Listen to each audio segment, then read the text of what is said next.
The golden carriage wheels rolled slowly across ancient cobblestones, carrying secrets that could change the monarchy forever. King Charles walked behind the ornate vehicle, his face bearing the weight of unspoken truths about his late mother's final wishes. The crowd of thousands gathered for what they believed was a simple memorial ceremony, but none knew that hidden within the Queen's personal effects was a letter that would reveal her deepest regrets about the royal family's future. As ceremonial bells echoed through London's morning mist, the King's trembling hands clutched an envelope marked for the people, words written in his mother's distinctive handwriting just days before her passing. What she had written inside would either unite or divide the nation, and the decision of whether to read it publicly rested entirely on his shoulders. The procession moved forward, but with each step, Charles felt the enormous weight of a choice that would define his reign and possibly end the royal tradition as the world knew it. The morning sun cast long shadows across Windsor Castle as King Charles III stood in his late mother's private study, surrounded by decades of carefully preserved memories. 3 weeks had passed since Queen Elizabeth II's funeral, yet the weight of her absence felt heavier with each passing day. The room remained exactly as she had left it, with her reading glasses still folded on the mahogany desk, and her favorite fountain pen lying beside an unfinished crossword puzzle. Charles had avoided this room since her death, unable to face the intimate remnants of a woman who had been both his mother and his sovereign for over 7 decades. But today, duty called. The royal household needed to catalog her personal belongings, and, as her successor, the responsibility fell to him. His private secretary, Sir Edward Hartwell, stood respectfully by the window, occasionally glancing at his pocket watch as various staff members quietly sorted through boxes of correspondence and personal effects. The king moved slowly through the familiar space, his fingers trailing along the spines of well-worn books that had provided his mother comfort during the most challenging periods of her reign. Poetry collections sat beside historical biographies, and handwritten notes filled the margins of many pages. Each item told a story of a woman who had dedicated her entire life to service, often at the expense of personal happiness and family harmony. As Charles approached the ornate writing desk where his mother had penned thousands of letters over the years, something caught his attention. Hidden beneath a stack of recent correspondence was a sealed envelope, significantly thicker than the others. The cream-colored paper bore the royal crest, but unlike official documents, this one was addressed in his mother's personal handwriting. For the people of the United Kingdom, to be opened only after my passing. His hands trembled slightly as he lifted the envelope. Sir Edward noticed the king's sudden stillness and approached with concern. The weight of the envelope suggested multiple pages, and the careful way it had been sealed indicated something of great importance. Charles had handled countless official documents throughout his life, but this felt different. The informal nature of the address and the personal touch of his mother's handwriting suggested something deeply intimate and potentially controversial. "Your Majesty," Sir Edward said softly, "perhaps this should be reviewed by the legal council before any action is taken."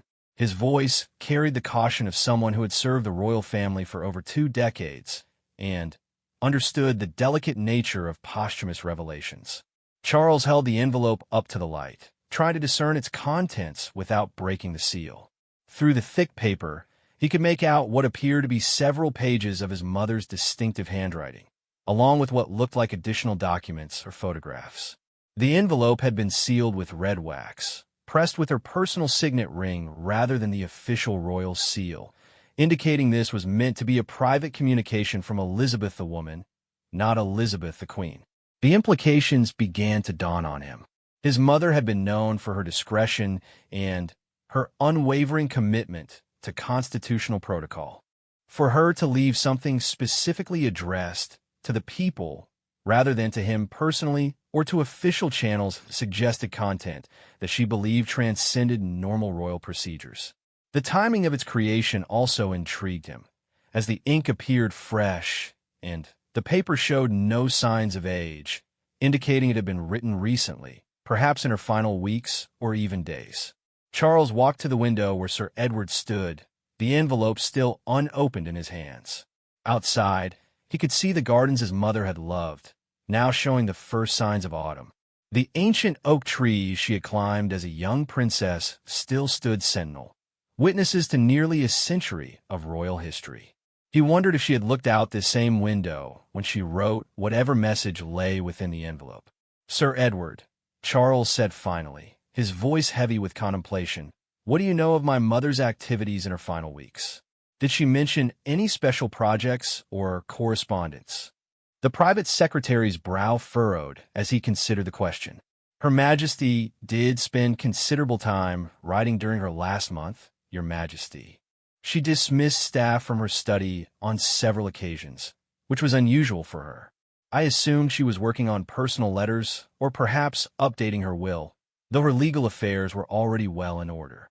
Charles nodded slowly, understanding that his mother had been preparing for her departure in ways that went beyond mere legal necessities. The Queen had always been a woman of profound duty, but she had also been deeply aware of the changing world around her and the challenges facing the monarchy. Her reign had spanned incredible social and political transformation, and she had witnessed firsthand the evolving relationship between the royal family and the British public. The envelope seemed to grow heavier in his hands as he contemplated its potential contents. What could his mother have written that she felt needed to be shared directly with the people rather than through official channels? Had she documented concerns about the monarchy's future? Perhaps she had insights about family matters that she believed the public deserved to know? Or maybe she had developed a vision for the institution's evolution that she wanted to share posthumously? As these thoughts swirled through his mind, Charles became aware of voices outside the study door. Staff members were continuing their work, carefully cataloging the Queen's possessions with a reverence befitting items that had belonged to Britain's longest-serving monarch. Each book, photograph, and personal item was being treated as a piece of history, destined for archives where future generations might study them to better understand the woman behind the crown. But this envelope felt different. Its personal address to the people suggested it was meant to be shared, not archived. The Queen had obviously intended for its contents to be revealed, but the decision of when and how rested entirely with Charles. As the new king, he had the authority to open it privately and decide whether its contents should ever see the light of day. The weight of this decision settled on his shoulders like a familiar burden. Throughout his long wait to become king, Charles had often wondered what secrets and insights his mother might share with him when she was finally free from the constraints of her public role. Now, faced with what might be her most candid thoughts, he realized that she had chosen to share them not just with him, but with the entire nation. He walked back to the desk and carefully placed the envelope on its surface, studying it once more. The royal crest seemed to watch him, a reminder of the centuries of tradition and responsibility that now rested on his shoulders. Whatever his mother had written, it was clear she had believed it important enough to risk potential controversy or constitutional complications. Sir Edward remained by the window, giving his new sovereign the space to process this unexpected discovery. The private secretary had served Elizabeth II with unwavering loyalty and discretion, and he understood that this moment might define the early days of the new reign. The contents of that envelope could reshape public understanding of the Queen and potentially influence the monarchy's future direction. Charles picked up the envelope once more, feeling its weight and considering the magnitude of the decision before him. Outside, the world continued its daily routine, unaware that in this quiet study, their new king held what might be his predecessor's most important and personal message. The autumn afternoon was advancing, and soon decisions would need to be made about how to proceed. The Queen's reflection event had been planned as a simple ceremonial gathering to honor her memory and allow the public to pay their respects. It was scheduled to take place in exactly 1 week, providing an opportunity for the nation to come together in remembrance of a monarch who had served with unparalleled dedication. But now, with this envelope in his possession, Charles wondered if that event might serve a different purpose entirely. As he contemplated the possibilities, one thing became clear. Whatever his mother had written was meant to be shared, and the upcoming reflection event might provide the perfect opportunity to honor her final wishes while maintaining the dignity and respect befitting such a revelation. That evening, King Charles retreated to his private apartments at Windsor Castle, the mysterious envelope still unopened in his hands. The weight of the day's discovery had followed him through dinner and evening prayers, creating a tension that seemed to fill every corner of his private quarters. The grandfather clock in the corner chimed 9 times, its familiar sound providing little comfort as he struggled with the decision that could change everything. Sir Edward had left hours ago, but not before expressing his concerns about proceeding without legal counsel. The implications of publicly sharing an unvetted document from the late Queen were significant, potentially affecting everything from constitutional protocol to international relations. Yet something in Charles's heart told him that his mother would not have left such a message without careful consideration of its consequences. Finally, unable to bear the suspense any longer, Charles carefully broke the red wax seal. The envelope opened to reveal several pages of his mother's handwriting, along with what appeared to be copies of historical documents and a few personal photographs he had never seen before. His hand shook slightly as he began to read the first page, written in the clear, precise script he had known since childhood. "My dearest people of the United Kingdom," the letter began. "If you are reading this, then I have finally been called to my rest, and my beloved son Charles has rightfully taken his place as your king. I write these words not as your queen, but as a mother, a grandmother, and a woman who has spent 70 years trying to serve you with honor and integrity." Charles paused, already sensing that this would be unlike any royal communication in modern history. His mother's tone was intimate and personal, free from a formal language that had characterized her public statements throughout her reign. He continued reading, his eyes moving carefully across each word. "There are truths I have carried for decades, truths that I believe you deserve to know now that I am no longer bound by the constraints of my office. These are not state secrets or matters of national security, but rather personal insights and family revelations that I hope will help you understand the woman behind the crown and perhaps guide the monarchy's future path." The next several pages contained what could only be described as the Queen's most personal confessions. She wrote about the sacrifices she had made in the name of duty, including the time she had chosen constitutional obligation over maternal instinct. She detailed her regrets about not being able to protect her children from the pressures of public life, and her sorrow over the divorces and scandals that had plagued the royal family during the 1990s. But it was the middle section of the letter that truly stunned Charles. His mother had documented a conversation she'd had with Princess Diana just weeks before Diana's death in 1997.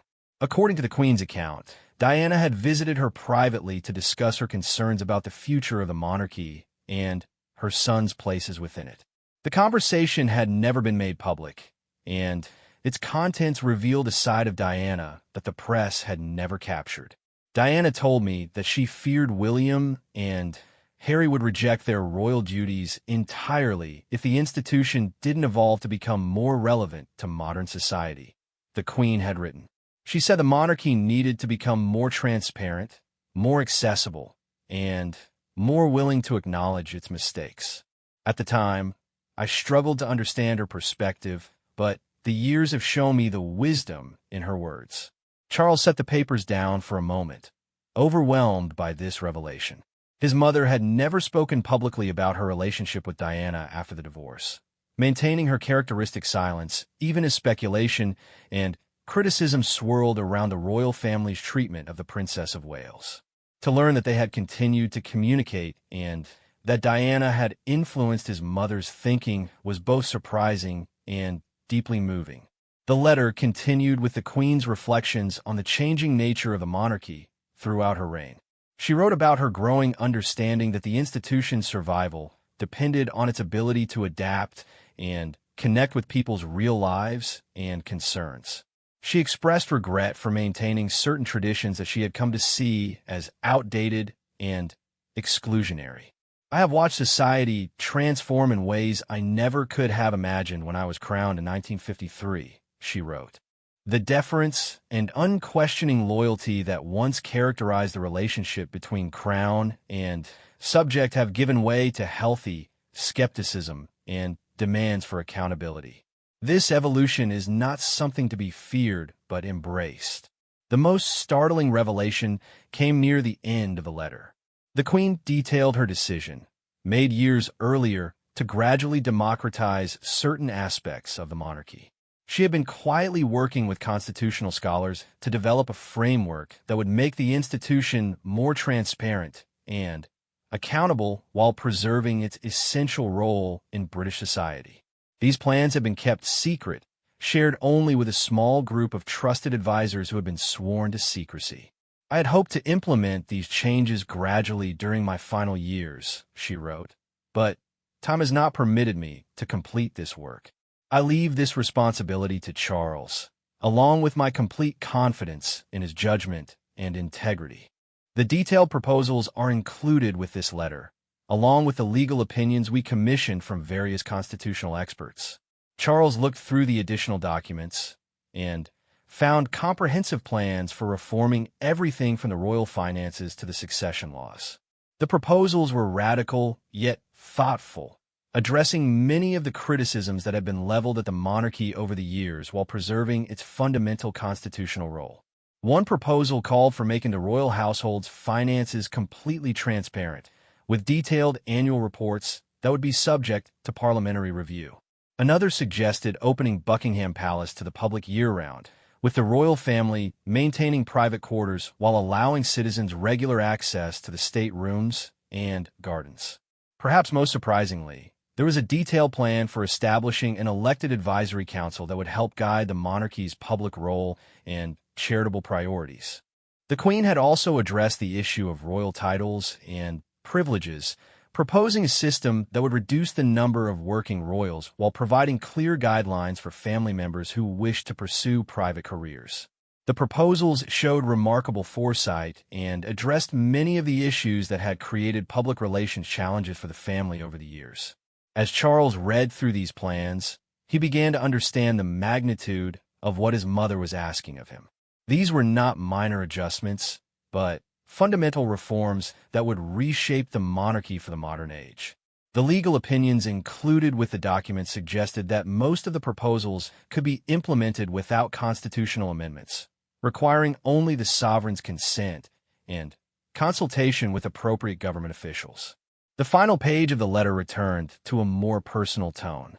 "My dear Charles," it read, "I know these proposals may seem overwhelming, but I believe they represent the best hope for ensuring the monarchy's survival and relevance for William, George, and future generations. The choice of whether and how to implement them is entirely yours, but I hope you will consider sharing these thoughts with our people during the reflection event we discussed." Charles realized that his mother had planned even this aspect of a revelation. She had specifically mentioned the upcoming reflection event, suggesting that she had always intended for this letter to be shared publicly during that gathering. The timing was not coincidental, but carefully orchestrated to provide a meaningful context for such significant announcements. The letter concluded with words that brought tears to Charles's eyes. "You have waited longer than any heir in British history to assume the crown, and in that waiting, you have developed wisdom and perspective that will serve you well.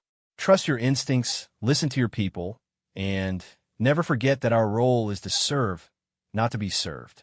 I have complete faith in your ability to guide our ancient institution into a new and brighter future." As Charles finished reading, he sat back in his chair, overwhelmed by the weight of responsibility his mother had placed on his shoulders. The envelope had contained not just a letter, but a roadmap for transforming the monarchy in ways that could either secure its future or create unprecedented controversy. The decision of whether to reveal its contents publicly was no longer just about honoring his mother's wishes, but about choosing the direction of the institution he now led. The upcoming reflection event, originally planned as a simple memorial ceremony, had suddenly become one of the most significant moments in modern royal history. Charles would need to decide not only whether to share his mother's letter, but how to present her revolutionary proposals in a way that would unite rather than divide the nation.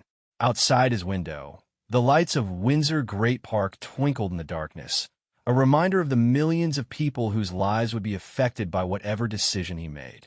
The envelope that had started the day as a mysterious discovery had become the catalyst for what could be the most important speech of his reign. The next morning brought a flurry of urgent meetings as King Charles grappled with the decision that would define his early reign. He had called together his most trusted advisors, including Sir Edward Hartwell, the Archbishop of Canterbury, the Prime Minister's private secretary, and Lord Chancellor Sir Geoffrey Morrison. The group gathered in the Blue Drawing Room at Windsor Castle, a space that had witnessed countless historic discussions over the centuries. Charles had spent a sleepless night reading and rereading his mother's letter, studying each proposal and weighing its potential impact. The constitutional reforms she had outlined were comprehensive and would fundamentally alter the relationship between the monarchy and the British people. Some changes, such as financial transparency, seemed relatively straightforward. Others, like the proposed advisory council and the democratization of royal duties, would require careful navigation of complex legal and political territories. Sir Edward was the first to speak, his usually composed demeanor showing signs of strain. "Your Majesty, while I deeply respect the late Queen's wisdom, releasing such a document without extensive legal review could create constitutional chaos. Parliament hasn't been consulted, the government hasn't been briefed, and the international implications haven't been considered." The Archbishop of Canterbury, Justin Welby, leaned forward in his chair, his weathered hands clasped together. "The spiritual dimension cannot be ignored either, Your Majesty. The monarchy's relationship with the Church of England is intrinsically linked to these proposed changes. Some of the reforms could affect the sovereign's role as defender of the faith in ways that require careful theological consideration." Lord Chancellor Morrison, a veteran of constitutional law with over 30 years of experience, had spent the night reviewing the legal documents the Queen had left. "The proposals are remarkably well-researched," he admitted reluctantly. "The constitutional scholars she consulted are among the finest in the Commonwealth. The legal framework appears sound, but the political ramifications are unpredictable." Charles listened to each concern, understanding that his advisors were motivated by genuine care for both him and the institution. Yet he couldn't escape the feeling that their caution, while prudent, might be exactly the kind of institutional resistance his mother had tried to overcome. The Queen's letter had made it clear that she believed the monarchy's survival depended on bold action rather than incremental change.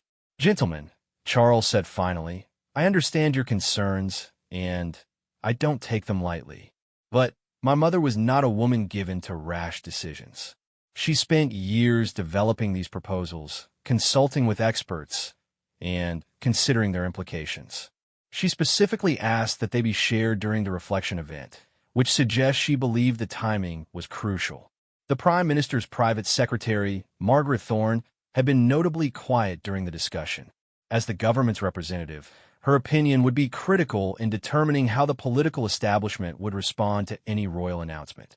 "Your Majesty," she said carefully, "the Prime Minister would need advance notice of any significant constitutional announcements. The government's response could affect everything from international relations to domestic political stability."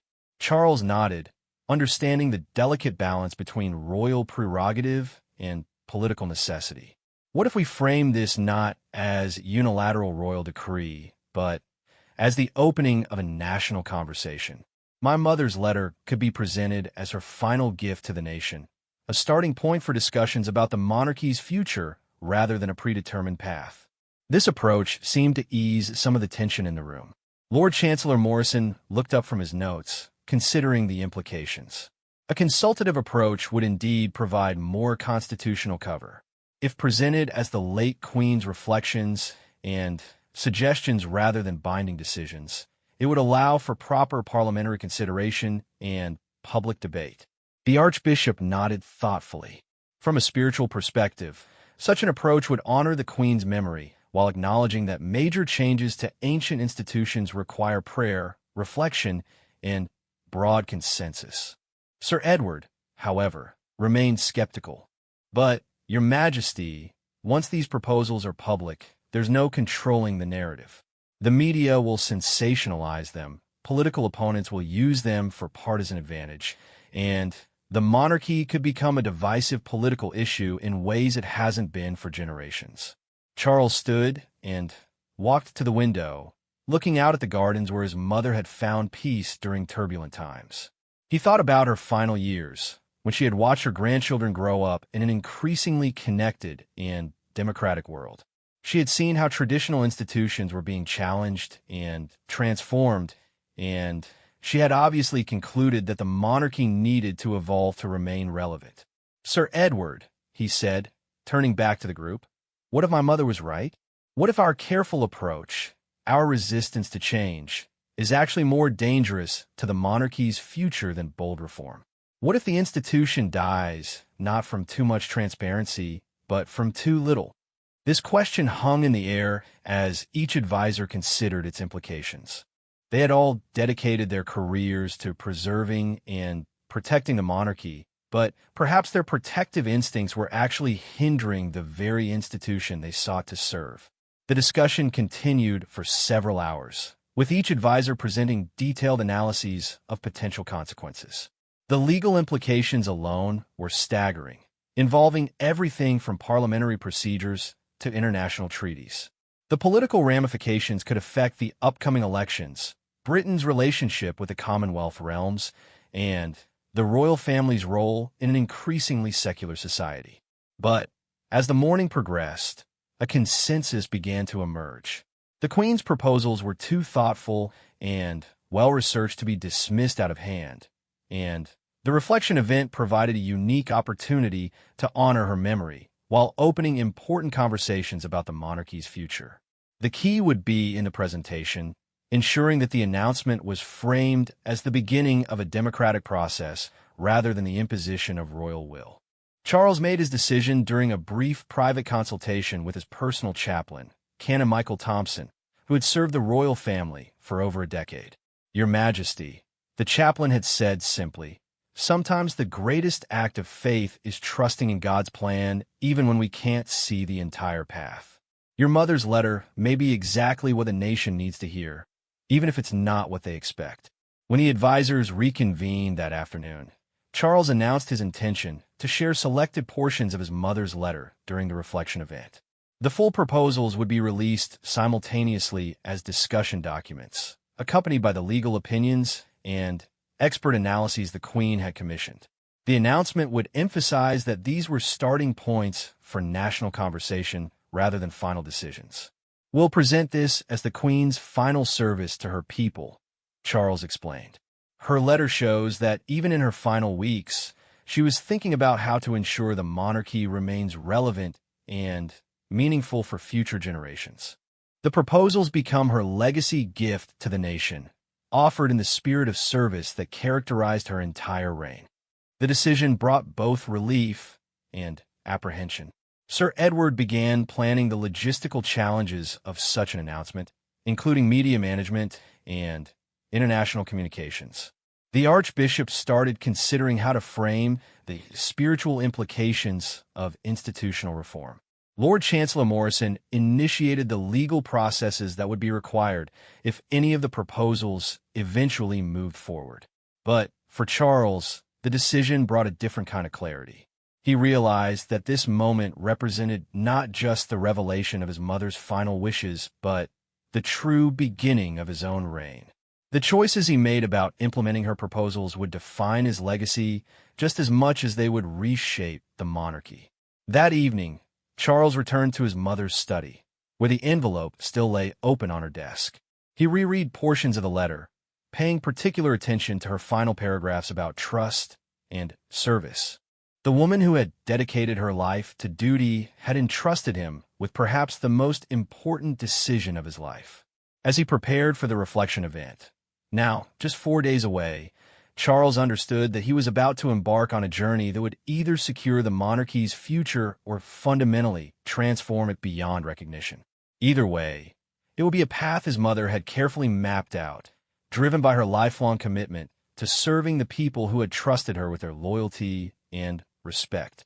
The next few days would be crucial for planning the announcement and preparing for its aftermath. Charles knew that once he opened this particular door, there would be no going back. The monarchy would enter uncharted territory, guided by the wisdom of a queen who had chosen to share her most profound insights only after her death had freed her from the constraints of her office. The reflection event, originally conceived as a simple memorial ceremony, was about to become one of the most significant moments in modern British history. The decision had been made, and now the real work of honoring his mother's vision while leading the nation forward could begin. The morning of the Queen's reflection event dawned crisp and clear, with autumn sunlight filtering through the ancient trees of Hyde Park. London had awakened to a sense of anticipation that went far beyond the usual royal ceremony. Word had somehow leaked that King Charles intended to make a significant announcement, and speculation filled the morning news broadcasts and social media platforms across the nation. The ceremonial route from Buckingham Palace to the specially constructed platform in Hyde Park had been lined with barriers since dawn, as thousands of people gathered to witness what they sensed would be a historic moment. Many carried flowers, photographs of the late Queen, and handmade signs expressing their love and gratitude for her 7 decades of service. The crowd represented every corner of British society, from elderly veterans who remembered her coronation to young families with children who had never known another monarch. Inside Buckingham Palace, King Charles stood before a full-length mirror in his private dressing room, adjusting the simple black suit he had chosen for the occasion. Unlike the elaborate military uniforms traditionally worn for state ceremonies, he had deliberately selected understated civilian clothing to emphasize the personal nature of what he was about to share. The envelope containing his mother's letter rested on a nearby table, its contents having been carefully excerpted and prepared for public presentation. Sir Edward Hartwell knocked softly and entered, carrying the final version of the speech that had been crafted over the past 3 sleepless days. Your Majesty, the international media presence is unprecedented. We have representatives from over 60 countries, and the global television audience is expected to exceed 2 billion people. Charles nodded, feeling the weight of that global attention. This would not simply be a British moment, but a world event watched by millions who had admired his mother and were curious about the direction of his reign. The Commonwealth realms were particularly invested in the proceedings, as any constitutional changes in Britain could affect their own relationships with the crown. Are the family members in position? Charles asked, referring to his sons William and Harry, who had both agreed to participate in the ceremony despite the personal tensions that had strained their relationships in recent years. The significance of the moment had brought the family together, at least temporarily, united in their desire to honor the Queen's memory appropriately. Prince William arrived an hour ago and is reviewing the logistics with the security teams, Sir Edward reported. Prince Harry landed at Heathrow this morning and went directly to the site. Both have been briefed on the general nature of your announcement, though they don't know the specific details. Charles had made the difficult decision to keep even his closest family members largely in the dark about the letter's contents. The Queen's proposals were so significant that he wanted their reactions to be genuine rather than rehearsed. Their spontaneous responses would help gauge how the broader public might receive such revolutionary ideas. The journey from Buckingham Palace to Hyde Park typically took 15 minutes by car, but today's procession would follow the traditional ceremonial pace, allowing the public to see and connect with their new monarch. Charles had insisted on walking significant portions of the route, believing that the occasion called for a more personal and accessible approach than the usual royal pomp.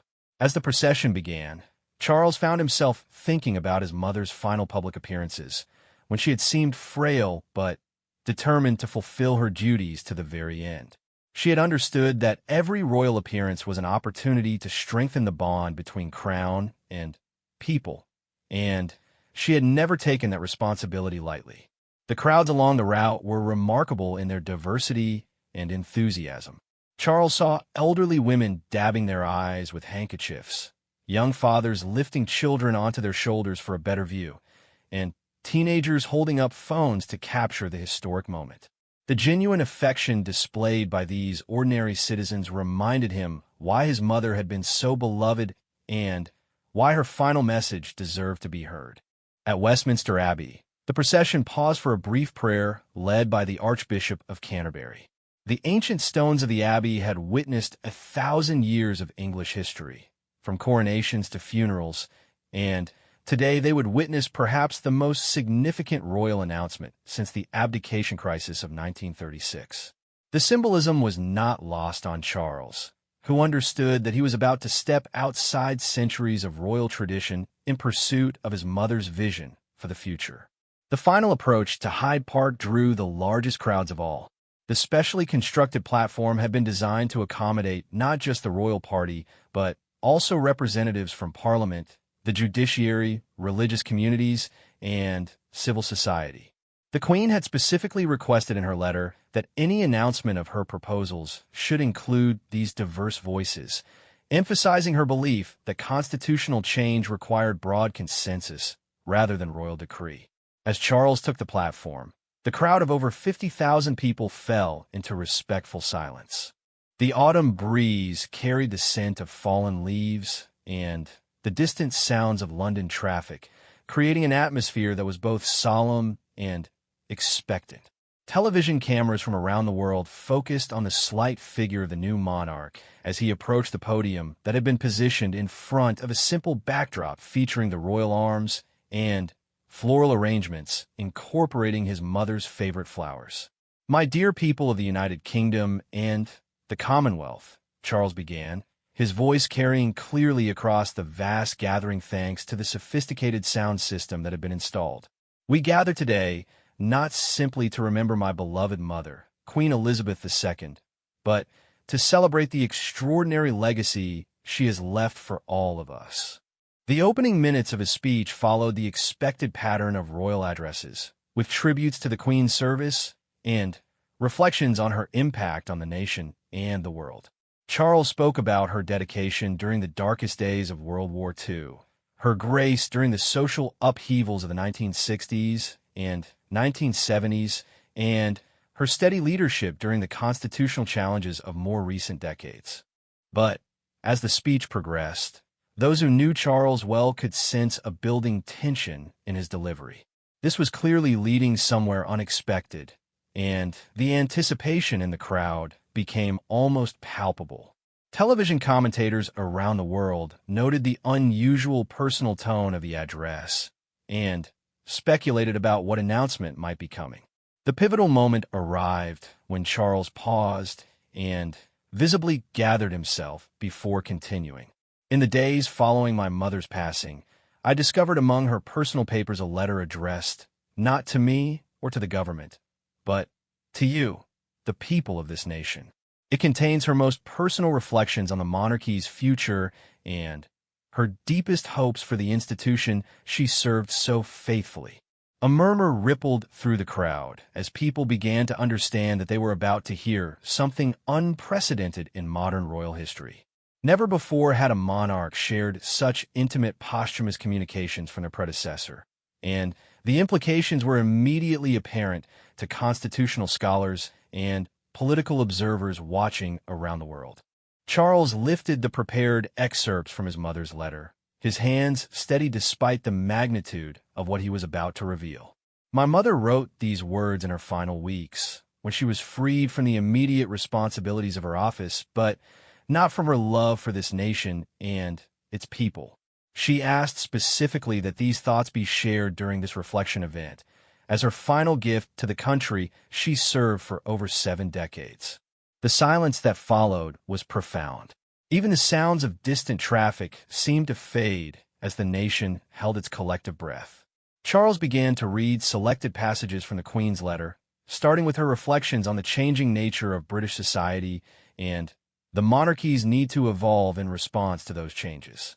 The deference and unquestioning loyalty that once characterized a relationship between crown and subject have given way to healthy skepticism and demands for accountability, he read, quoting his mother's words. This evolution is not something to be feared but embraced, for it reflects the growing maturity and democratic spirit of our people. As Charles continued reading, the crowd began to grasp the revolutionary nature of what they were hearing. The late Queen was speaking to them directly about constitutional reform, transparency, and the monarchy's future in ways that no sovereign had ever done before. The proposals for financial transparency, public access to royal residences, and democratic accountability were laid out with clarity and conviction. The reaction was immediate and varied. Some in the crowd nodded approvingly, recognizing the wisdom in the Queen's words. Others looked shocked or concerned, understanding that these proposals would fundamentally change the nature of the monarchy they had known all their lives. The global television audience witnessed history being made as ancient traditions collided with modern democratic ideals. When Charles finished reading the excerpts, he set the papers aside and spoke directly from his heart. These are my mother's final thoughts about the institution she loved and the people she served. They represent not royal commands, but royal suggestions, offered in the spirit of service that defined her entire life. Today marks the beginning of a national conversation about these proposals, a conversation that will determine whether and how they might be implemented. The applause that followed was unlike anything heard at a royal event in living memory. It was sustained, emotional, and clearly heartfelt, as if the crowd understood they had been entrusted with something precious and historic. The Queen's letter had transformed a memorial service into a pivotal moment in British constitutional history, and the weight of that transformation was felt by everyone present. The immediate aftermath of King Charles's announcement was unlike anything in modern royal history. Within minutes of the ceremony's conclusion, social media platforms exploded with reactions ranging from enthusiastic support to shocked disbelief. The hashtag Queen's Letter began trending worldwide, with millions of people sharing their thoughts on the late monarch's revolutionary proposals for reforming the British monarchy. News organizations that had prepared standard coverage of a memorial ceremony found themselves scrambling to analyze constitutional implications and historical precedents. Constitutional experts were pulled from university lecture halls and legal chambers to provide commentary on proposals that many admitted they never could have imagined coming from the traditionally conservative royal establishment. Back at Buckingham Palace, King Charles retreated to his private study as his communications team worked frantically to manage the unprecedented response. The palace switchboard was overwhelmed with calls from journalists, political leaders, and ordinary citizens wanting to express their views. Email servers struggled under the volume of messages flooding in from around the world. Sir Edward Hartwell had barely removed his ceremonial uniform before being summoned to an emergency meeting with the king. Your Majesty, the international reaction is extraordinary. The Prime Ministers of Australia, Canada, and New Zealand have all requested urgent consultations about the Commonwealth implications. The President of Ireland has called to discuss potential impacts on British-Irish relations, and the European Union has issued a statement expressing interest in how constitutional changes might affect Britain's future relationship with Europe. Charles nodded, having anticipated that the international ramifications would be significant. The Queen's proposals didn't exist in a vacuum, but would affect Britain's relationships with dozens of countries and international organizations. The careful diplomatic work of decades could be influenced by how these reforms were implemented, if they were implemented at all. What about the domestic political reaction? Charles asked, knowing that the government's response would be crucial in determining whether the proposals gained any traction. The Prime Minister has called an emergency cabinet meeting for this evening, Sir Edward reported. Early indications suggest the government is supportive of opening discussions, though they're being careful not to commit to specific reforms without extensive consultation. The opposition has issued a statement welcoming the transparency, but calling for parliamentary oversight of any constitutional changes. The reaction from Charles's own family was perhaps the most personally significant. Prince William had watched the ceremony from the platform, his face showing a mixture of admiration and concern as he heard his grandmother's words for the first time. After the event, he had approached his father with evident emotion. "Father, I had no idea Granny had such radical ideas about the monarchy's future," William had said quietly. "Some of these proposals would completely change what we've always understood our role to be."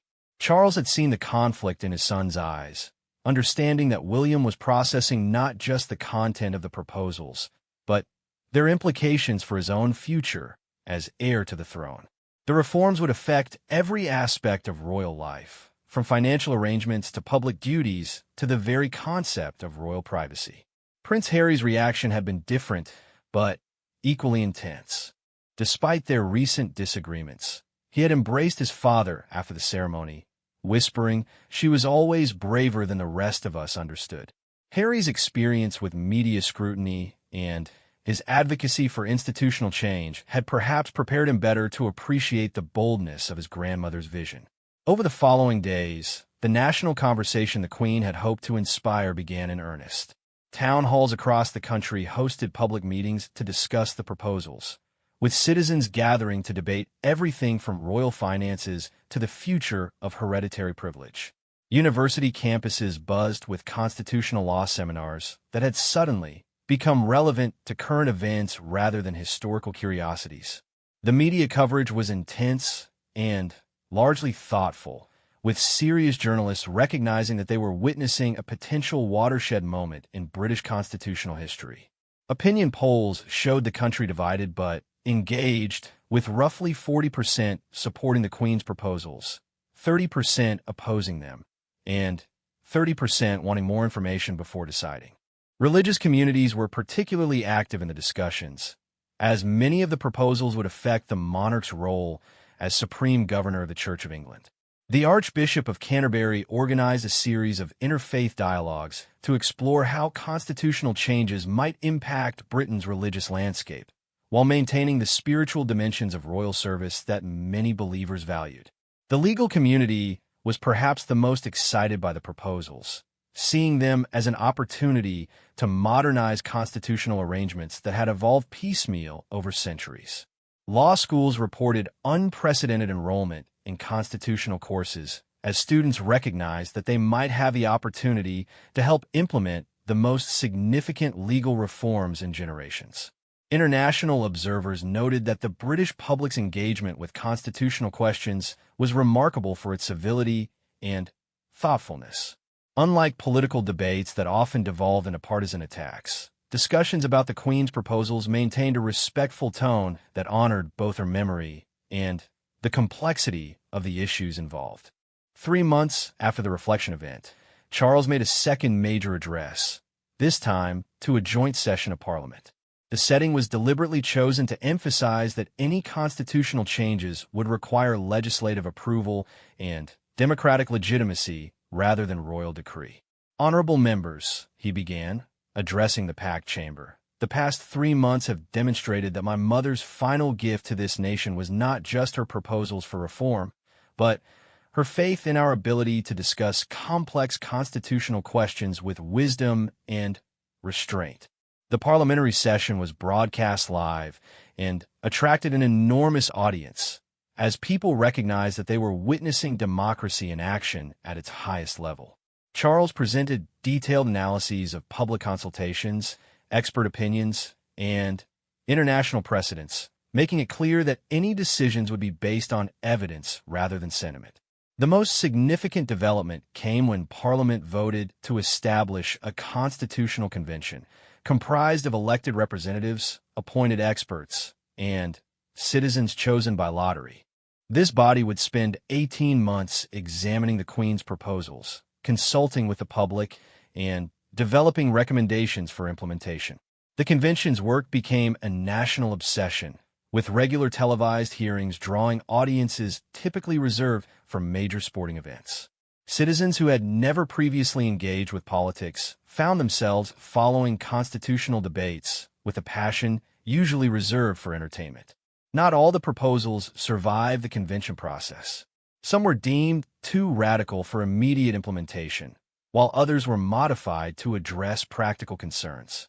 But the core principle underlying the Queen's vision, that the monarchy should serve the people rather than being served by them, became the foundation for all the reforms that were eventually adopted. The financial transparency measures were implemented first, with the royal household publishing detailed annual reports that revealed everything from catering costs to travel expenses.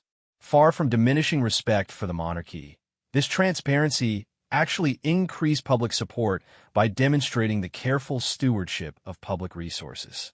The Advisory Council proposal evolved into a system of citizen panels that met regularly with members of the royal family to discuss their charitable work and public duties. These panels brought diverse perspectives into royal decision-making and helped ensure that the monarchy remained relevant to all segments of society.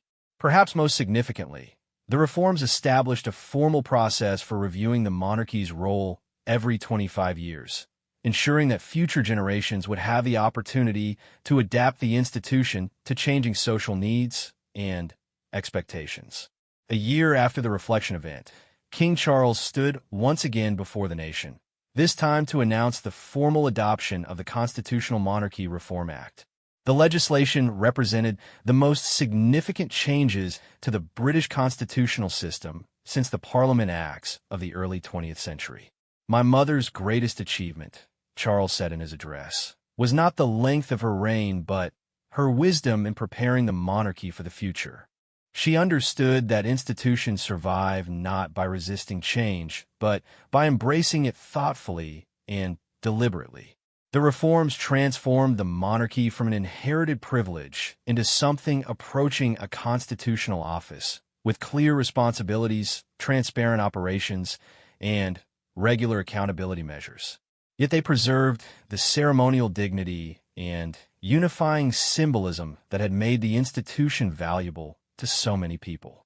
International observers praised the reforms as a model for how ancient institutions could adapt to modern democratic values without losing their essential character. Several Commonwealth realms began implementing similar changes, creating a new form of constitutional monarchy that was both thoroughly modern and respectfully traditional. As the sun set on the first anniversary of the Queen's reflection event, Charles found himself back in his mother's study at Windsor Castle, now formally designated as a memorial room where future monarchs could reflect on her legacy and wisdom.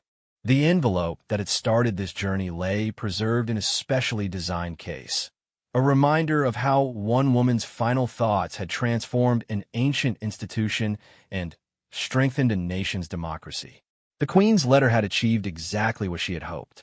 It had sparked a national conversation that brought people together rather than driving them apart, resulted in meaningful reforms that strengthened rather than weakened the monarchy, and demonstrated that even the most traditional institutions could evolve while preserving their essential values. Most importantly, it had shown that true service sometimes requires the courage to challenge established ways of doing things, even when that challenge comes from the very heart of the establishment itself. Elizabeth II's final act of service had been to trust her people with the truth about her deepest convictions, and they had responded with the wisdom and maturity she had always believed they possessed.